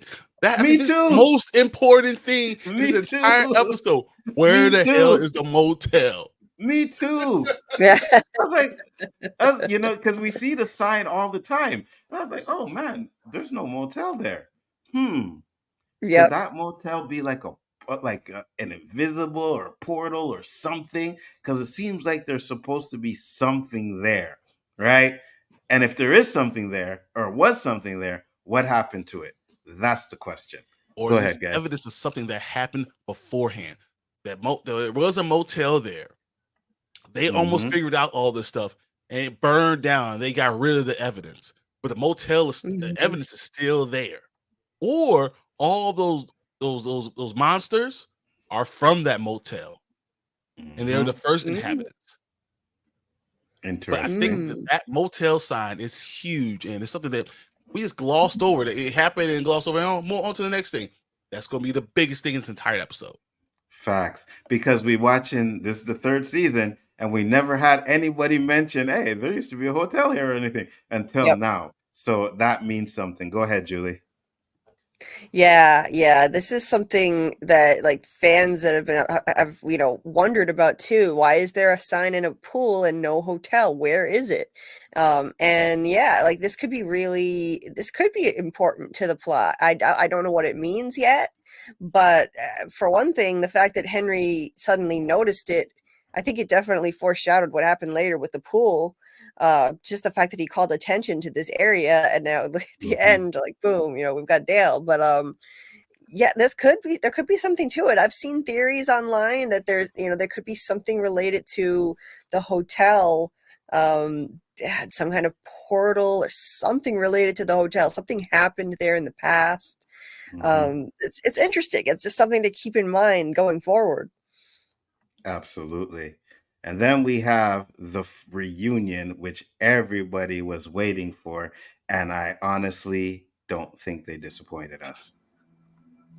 I ain't ready.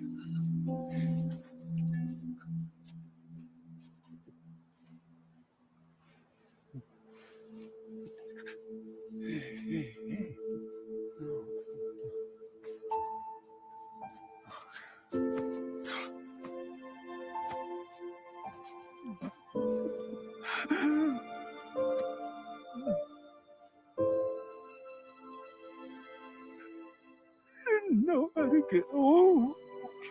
I didn't know how to get home. Damn. Oh, I wow. didn't know how to get home. You know what I Wow. mean? Yeah. And I think Wow. maybe that's the reason why he didn't want to see his father, right? Because it's like one, he didn't draw his father. Two, I didn't know how to get back to you. You know what I mean? I didn't know what to do to get back to you. And yeah, that was tight. That was Mhm. definitely tight. Did a good job of that. And I'm glad that they didn't go to the abused father that ran off his son thing. I Mhm. definitely enjoyed that. Go ahead, guys. Talk. That was amazing. That didn't disappoint. I was really glad that they didn't go the abusive father route too. And like up until this season, I was thinking that was the case. But then once we met Henry, I thought, no, he had that trauma response whenever anybody asked how he got to town, how Victor got to town. He shut down. He said, I don't want to talk about that. And I thought, okay, that's probably just because it was too painful to talk about his father losing him from his life. And that's Mm-hmm. why he had that trauma response. It wasn't abuse. I'm glad that they didn't go that route. This was a beautiful reunion. I already love Henry. This is Yeah. just incredible. And looking at this, what really struck me about it was Victor is taller than his dad. He's this grown man, and you really believe that he's just this little boy inside, though, even though he's towering over his father when they hug. Facts. It's amazing. Facts. 100%. Brian? I mean, it was the whole scene, man. The idea that Sarah was there to hold his hand and push him towards his Yes. father, that was so huge. And then seeing him when Henry grabbed Victor and he grabbed him by his head, and to let him know it's okay. That was such a father move. I have you. And that's what, because when we have babies, you grab the head, right? You're doing it to let them, I have your support. You don't have to worry because I have you. And that's exactly when I felt when I saw that. I was like, he's telling Victor, don't worry about all you've been through. I have you. That support, Absolutely. I'm here for you. And it was, I mean, it broke my heart and it gave me so much joy and something that was needed.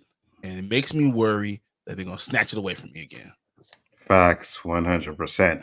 Daryl said the showrunners say they put character above the mystery, and they should. I seen that video too, and I was like, yes, 100%. Because I think what drives this show is the emotion of the characters and everything with them. So I do agree with that. I'm not disappointed with that whatsoever.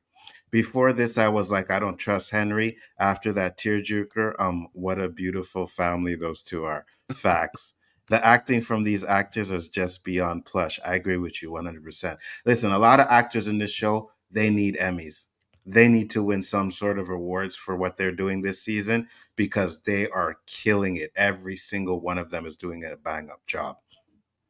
The actor who plays Victor did a Hell great yeah. job in this scene where he spoke to Sarah and then he crushed the reunion. I agree with you 100%.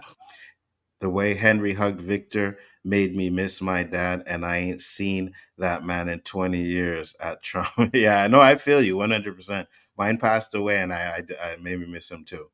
Sarah's line, I'd give anything to feel like a good person again, was so good. I agree. I felt that through the screen. Yes, yes. I think we all did. Like when I went on X today, oh man, everybody was like tearjerker, tearjerker. So they got the emotions that they were trying to get. I was tearing up while I was watching the game right now. I was like, man, I don't stream. I don't stream. Facts. Amazing. Consider that now his father is in crazy dangerous place and they could be killed by the monsters after family. Yeah, that's what we're worried about, is that they're gonna give us these emotional moments and then and trust me, if it does happen and Victor's there and has to watch his father die, that's gonna be another tearjerker. Trust me on that. Plus, Oh, Ethan and God. Sarah was there. The two Vics seem to connect with the most. I agree with you 100%. That would be very stressful being responsible for your newly arrived parents' safety. Wait until Henry finds his yellow suit. I heard that theory. I heard that theory too, which would be interesting. That would be interesting. Usually I'm on autopilot on auto show because I'm not connected, but these actors immerse me. Yeah, I agree with you 100%. Thank you, Julie. Appreciate that. I've learned to laugh at it and make jokes in life. Everybody has exactly 100%. But now, before we close it up, well, we have a conversation with Boyd and Bacta, right? They just have a little conversation, but we're gonna get into the real stuff about it. Well, I think So this back to thing is going to be something because maybe a Go ahead. relationship gets formed. Yeah. For these two. Yeah. No, I agree with you because she was like, "Oh, I should have had your back, and I apologize for that." So I agree with you. I think her and Victor, her and Boyd are gonna have a stronger relationship with that. It seems like she can, talk to him, and maybe his moral judgment. No, you shouldn't do that. Maybe there's that could be interesting. We get to the tree. They take down the numbers, and he's like, the numbers or something, right? He thinks Every they're single slip of dates. paper has 4 numbers on it, right? What if they're not just numbers? What if they're dates? This one says 2659. February 6th, 1959. Interesting. Could Very be. interesting. Definitely. Also, could be future date. You know what I mean? Someone from the future ended up there. I don't know. It's just weird. But I do think that because in Lost, I know the numbers came into play, but they were like, background stuff. I think these numbers are going to come into play. What do you guys think? Yeah, I think they're going to matter. They're putting this in our faces too much. I would hope that it's not a red herring. We had the numbers in Tabitha's lighthouse dream up on the wall. We've got like the numbers now in these bottles. They have to mean something. And yeah, the 2659 threw me.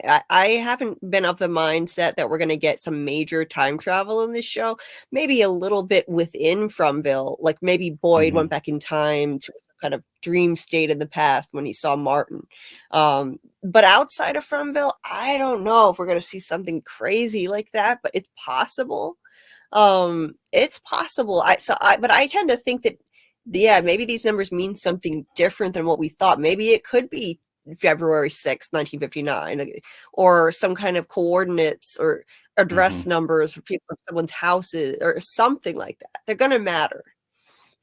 I agree with you. And to be honest with you, like I know I say future, but if that's the case, then what are we talking about? That stuff is still happening in the future, which means what they're doing now, they never fix anything. Right. So I'm kind of on the fence that is really not the future, but we'll definitely get more answers than that. He talks about the things he stuffed. And again, they had the conversation here where they got out some information. So that was good. But then we have the shit disturber.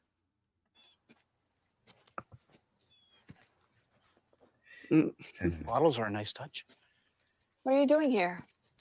The shit disturber Dale followed them to the tree. And to be honest with you, I knew it was going to happen when she said, let's go to the tree. Like, okay, Dale's going to follow. You know what I mean? Dale's going to follow. yeah. And Dale followed. And Dale said, what did he say before he left? He said, thank me later. Look, somebody's got to try, right? It's okay. You guys can thank me later. They will. They'll thank you later. So they're not going to get stuck in the pool instead of you. They'll thank you. Yeah. They needed someone to make an example of, and Dale was the exact one to make the example of. Because if the town is angry and the town knows what's going on, then they're like, okay, you guys think that you can take this tree and get out? Well, I'm going to show you that you can't. So we get back to the town. We get a lot of screaming. Boyd goes out there to see what's going on. And then we get the big reveal. Oh. He's moving his fingers. We get the big reveal that Dale is, I don't know how the tree got him in there, but he is part of that cement structure now. That was crazy. You see, when we talked about it last week, I said he's going to go through the tree and probably just fall through the sky like they did with The Rock. You know what I mean? That's what I was expecting, something simple like that. When I seen this, I was like, oh, you guys are unbelievable. You guys are absolutely amazing, because I didn't know that it was going to go this far. What are you guys' thoughts? Go ahead, Brian. Well, oh my God, it was crazy. Julie, you go first. Go ahead. Go first. I was just gonna say, like, this was genius. This was absolutely genius. I mean, we had in season 1, Victor said the boy in white. You know, he learned about the faraway trees from the boy in white, and yeah, you never know where you could end up. You could wind up stuck in a mountain somewhere. They literally foreshadowed this back in season 1 that you could get stuck in something like. That was directly related to this, and they had to make an example out of him so that nobody else. They literally said, "What's to stop us from going and lining up in front of that tree right now?" Well, now this will stop them. They're going to do it now. Facts. Yeah. Brian, I think that I didn't realize he's going to be he's stuck in there, but I thought he was going to be stuck. I didn't realize he's going to start bleeding. Seeing the blood was the thing. Like, he's part of the structure. The structure didn't stop. He's stuck in there, and his face is falling off and all that stuff. That was nuts. Also, I think them taking the numbers down from the tree is what caused him to go to a different destination. Is it possible that putting everyone's date they arrived there on the tree is what got them to almost go home, to the lighthouse to go home? Is that possible? By them messing with those numbers, they ruined that tree. Facts. Maybe. Facts. That could be a possibility too. And you know what, Daryl? That's why I say a lot of the things in this show, when you got to listen to the dialogue, because Boyd said the line, "We have concrete proof." Yes, 100%. Was that foreshadowing what's happening now? Yes, it did. Oh yes, my it did. God. Yes, that's a great catch. I like that. See, I hone in too on the word choice. I pay close attention, but that one I didn't catch. That's great. Wow. Thank me later, suckers. 2 minutes later, rest in peace. Yeah, bro. It's thank me later reminds me of Monk Random. I know. I get it. Hey, shoot, here in Chicago, no one would have noticed Dale for about a month. Just Peter Griffin, you're not wrong. I'm telling you, I live in Chicago. We would have kept on walking. Like, oh man, y'all see that? Let's keep on going. That's the bad juju from messing with them totems in town. I did not see that coming. This show is too good. 100%. Yeah, that was the ultimate petty from Fromville. 100%. 100%. Fromville is petty as hell, and that was it. That was that pettiness coming out. I wonder why 3 or 4 of them didn't bum rush the tree and jump in. Listen, I think they talking big, but they really didn't want to jump in and take a chance. Is it possible that's because the trees move that the location will also move as well? No, I think it's more of the chosen one has to be the one to go in that to get to the lighthouse, right? Well, because even when specifically, right, he said this is the only one that takes it to the lighthouse. She said this is the only one. But it's because they mess with this somehow, or they mess with Fromville. Fromville's messing with them again. Absolutely. And Boyd was going to put him out of his misery, but he seen that he passed away. And then to close out the episode, we get this fire ass speech again. This is the 3rd one. Yes. Still want to go to the tree? Go ahead then. Who the fuck is next? Huh? You think I want to do this? Do you think I want to be the one who I am trying to keep you alive? Don't you see that? I can't help you if you don't let me. I can't. Oh man, like I said, every time he gives one of his speeches, he just kills it for me 100%. Let's get you guys' thoughts on this one. Close it up in a bit, but Brian, go ahead. It's so hard. And then seeing Donna there, that was just, and it's weird because, we said, Dale is her real life husband, right? So seeing her face, it affected me in multiple ways. Like I know this is fake, but her seeing that was tough, and it actually stopped him when in the middle of his speech. As soon as he sees Donna, that was just so hard. But it's the same thing that I wanted to say too. I'm like, all y'all stupid. I'm trying to save you, and you sitting there arguing with me. You don't know what's going on. You've lost your mind. I'm trying to keep you safe. How about you keep yourself safe? Or go through the tree. Be stupid. Facts. Facts. And that's what I like, because like I was saying, it seemed like, there was going to be a mutiny where everybody was going to be trying to get, and they squashed that at the end of this episode. Ain't nobody going to be thinking about going through that tree again. Go ahead, Julie. No. Oh my God. This was just a fire episode for Boyd. Wow. Like we got a third awesome Boyd speech. I loved that. I loved it. Who's next? Who's next? Like that was amazing. And yeah, I think he's vindicated now. They're gonna maybe like fall in line again and listen to him. They had to learn the hard way, see one of their own in this horrific death. I mean, basically crushed to death in that concrete.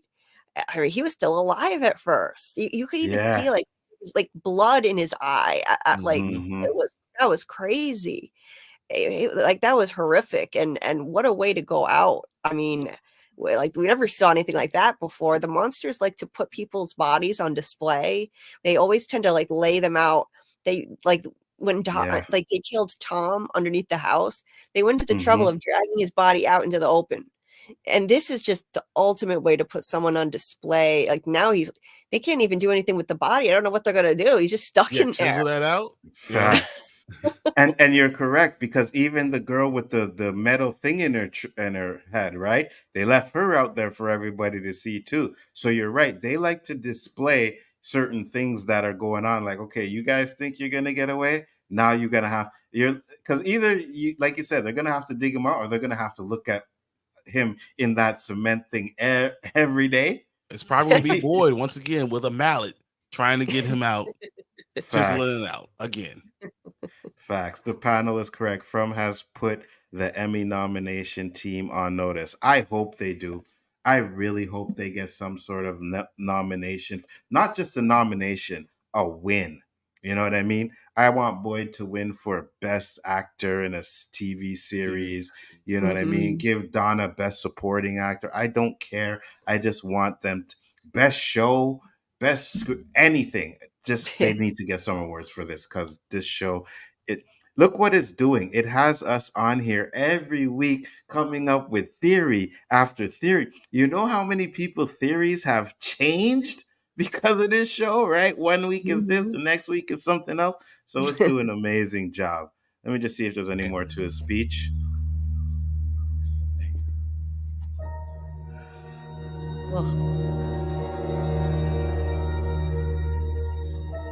Look at his leg. Blood. Facts. Oh. Her reaction. Wow. Just her face alone. He's worried. He's worried about it. Yes. Yep. This is why I think Donna might bite it. Exactly. You already got rid of the husband. You might as well get rid of the wife, right? You know, they both go home happy together. We can go do whatever you're gonna do. We don't have to stay here. You know, wherever they are. You know, they don't have to do it anymore.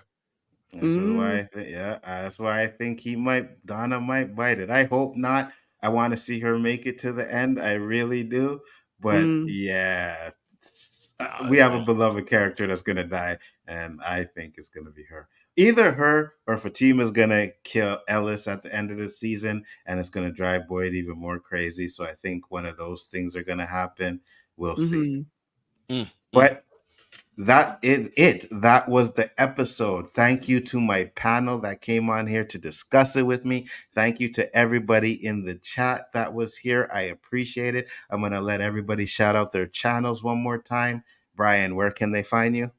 I'm Brian the Grizzly, 1/3 of Spoiler Kings. We are on live Mondays and Thursdays from 9:30 to about 12:30, going through TV shows, movies, trailer reactions, theories, Marvel, DC. You see all the stuff I got behind me. I have about 800 books and about 7,000 comic books. So like I just like to read and talk about stuff. So anything nerd, Come and talk to me about it. Absolutely. That's awesome. Peter That's awesome. said after the. Oh yeah, go ahead, Julie. No, you read his comment because I have a response to it. Read his first. After the episode, Dale did an interview on Teflon's channel. During it, Donna photobombed the interview with a prop of Dale in the pool. I spit out my drink. You know what? I was there on the phone at the time. I was on the were phone. You? Yes. I actually missed the episode. I seen he was doing it. Man, if I could get one of them to come on my stream, I would love that. You know what I mean? Awesome. I started following Harold on X, so I'm gonna ask him. I'm just gonna pop up and ask him, hey man, can you come on my stream and talk about this show? But it's not just this show, everything else he's done. I really like him as an actor, you know, so that was great. That was so hilarious. I called in, I was on the phone with them when that happened. I was one of a few people who got lucky enough to call in because they didn't open up the phone lines for long for Cliff. He had another engagement right after with What Is From Cast. So he was only on for a little bit. I managed to get my call through, and I don't think he gets a lot of positive feedback, I'm sure, for his character because he's such a jerk on the show. But I told him how much I loved his character, how much I'll miss him. And I agree. Like, he thinks his character is very misunderstood. And I agree because he has a bad attitude, but Dale wanted to help. He actually, he didn't want to just get out for himself. He wanted to get help for everybody else. In season 1, he said, if people would just listen to me, I could help. And he's freaking hilarious too. I told him that. I told him I'll miss him and I hope they bring him back as Ghost Dale. And he liked that. And then while I'm on the phone, imagine my shock when freaking Liz Saunders photobombed the shot with her face in a cardboard box. Oh, you got to check out the replay. It's hilarious. But yeah. I am going to check it out. That was great. And Julie, tell the people where they can find you and what you got coming up next. So yeah, my channel is Julie B Deep Dives, and right now I'm covering From nonstop, just two nights a week. I do live streams Wednesday around 10:30 Eastern and Thursday 10 Eastern, and then I have From theory videos and episode analysis. And yeah, after that I'll be covering Silo too. That'll be next. Absolutely. And I will be back here with a From watch party on Saturday night at midnight. So if anybody wants to come in and watch the show with me, you can do that as well. And then we'll be back next week with another From episode. I'm also going to do a video of who I think is going to die at the end of this season. And I was also thinking about doing a series of like taking a character and being like, where do they go? How do they end the series, right? How, you know, and give my theories of where that character is going to be by the time the series closes up. I think we got at least, 5 or 6 seasons in this show. So hopefully, because it's going to hurt when it's gone, but hopefully it ends great. So with that being said, guys, thank you very much for coming in. It was a pleasure. I appreciate every single one of you. We are out, and I will see you on the next one. Peace. See ya.